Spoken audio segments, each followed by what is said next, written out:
Yun! Shout out everybody! Boom boom! Ayun mga ka-5-9, welcome back ulit sa akin channel, mga sersan, mga dako ng mundo kayo naroon.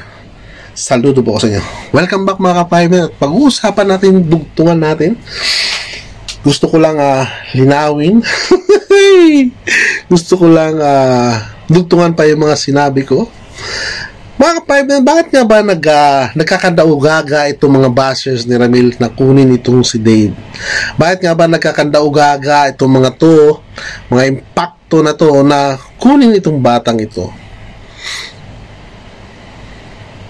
Kung talagang mga nagmamahal kayo ng totoo sa mga taong mahina, sa mga taong naapi, sa mga taong nakikita ninyo na napapabayaan, bakit walang gustong kumupkup kay Tatay Freddy?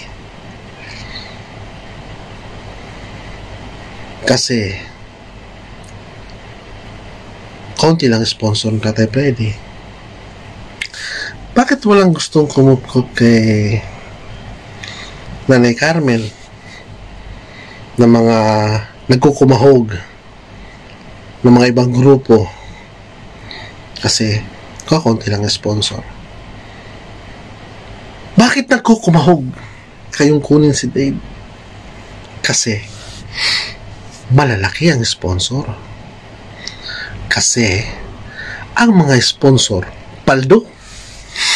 Kasi ang mga sponsor ganador. Basically, ang nakikita natin dito mga ka-5-9 is ang ugat sa lahat ng pinag-ugatan, ang pera. Natutong nagsinungaling ang batang kargador dahil sa pera. Natutong nagsinungaling ang batang kargador dahil sa impluwensya ng mga taong nagbibigay ng pera na nangangako na dito ka sa amin Dave, bibigyan ka namin ng laya. Alam nyo ba mga ka-5-9 na kapag si Dave ay nagpatuloy dyan sa kapila, wala hong mangyayari sa buhay niya. Unang-una, hindi siya maasikaso ng kanyang nanay. Okay? Pangalawa, kung nasaan man siya ngayon, kung kanino man siya sumama ng mga nagmamahal daw sa kanya, hindi nila kayang gawin ang disiplina ni Ramil na ibinigay sa batang ito. Dahil mapupulaan sila. Kaya nga sumama si Dave sa kanila kasi ang pangako sa kanya ay dito ka sa amin, magiging malaya ka. Kaya sinususulan nila yung bata na sabihin mo kung ano ang dahilan bakit ka umalis, sabihin mo lahat ito, at meron pa kayong sinasabi na teka lang, at meron pa kayong sinasabi na pag nagkataon na ira-raffle sa Manila yung mga ipa-file ninyo.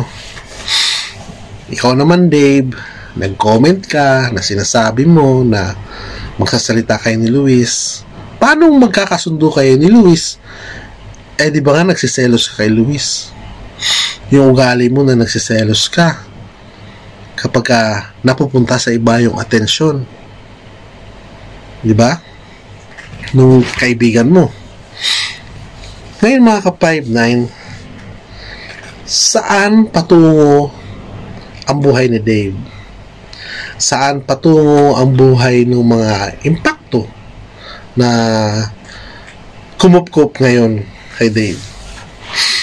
Okay? Walang patutunguhan ito mga ka-5-9. Sa ngayon, siguro 1 buwan, 2 buwan, 3 buwan, 4 na buwan, sabihin natin abutin ng 1 taon, walang mangyayari sa batang kargador. Maniwala kayo sa akin mga ka-5-9. Dahil alam ko kung ano man ang sinasabi ko, yun din ang gusto ninyong sabihin. Kung ano yung nararamdaman ko, yun din yung nararamdaman ninyo ngayon mga ka-5-9. Malinaw pa sa sapa na malinaw ang tubig. Ang mga pangyayaring ito ay walang ibang pinagkaugatan ito kundi dahil sa pera at inggit sa puso ninyo. Ginagamit ninyo ang Diyos pero ang puso ninyo inggit. Hindi ninyo maamin sa sarili ninyo na mayroon kayong sama ng loob o inggit doon sa tao. Yun ang malinaw doon, mga ka-5-9. Hindi ninyo maamin sa sarili ninyo kasi pag inamin ninyo, mapapahiya kayo doon sa mga taong na-influensyahan na ninyo.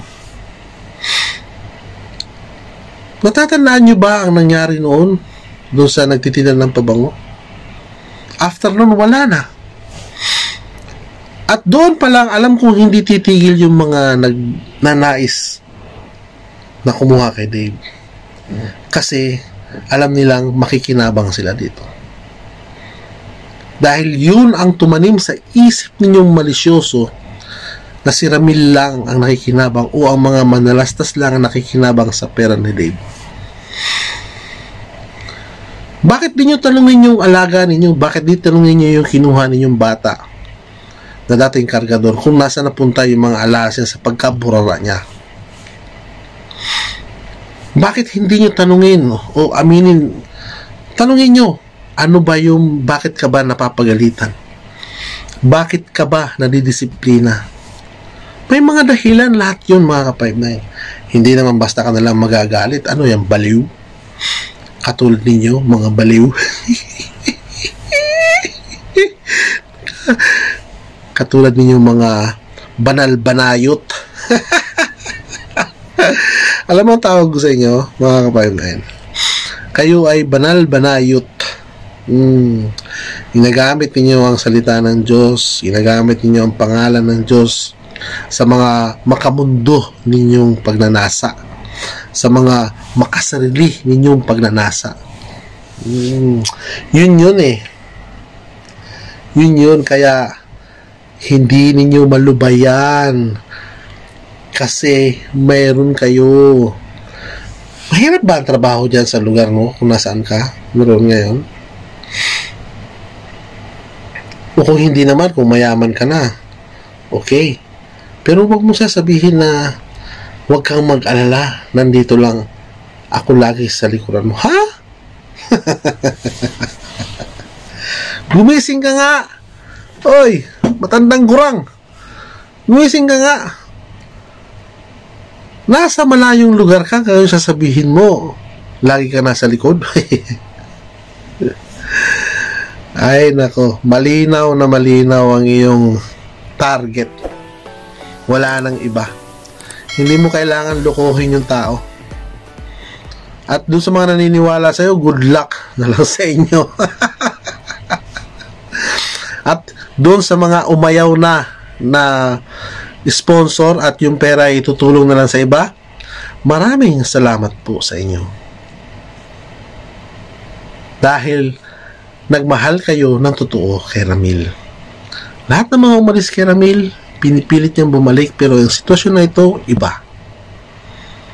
Malayong malayo doon sa mga umalis na gustong bumalik ni Ramil sa kanya. Dahil nagsalita na sila mismo na wala ng chance na babalik pa. Not unless aminin at humingi siya ng tawad. Doon medyo magkakalinawan. Kaya kayo dyan na nandyan sa kabila, ipagpatuloy nyo lang kung anong ginagawa nyo. Bibigyan ko kayo ng 1 taon na mapatunayan at magawa ninyo ang lahat ng nagawa ni Ramil. Maraming salamat po mga sir. Saan mang dako ng mundo kayo naroon. Saludo po ako sa inyo mga sir. Lagi po natin tatandaan, kung ano man narinig natin, ano man nababasa natin, pagsamasabahin natin at pagnilayan natin, ito ba ito to o kakatang isip lamang. Maraming salamat po. Boom! Ingat po tayo.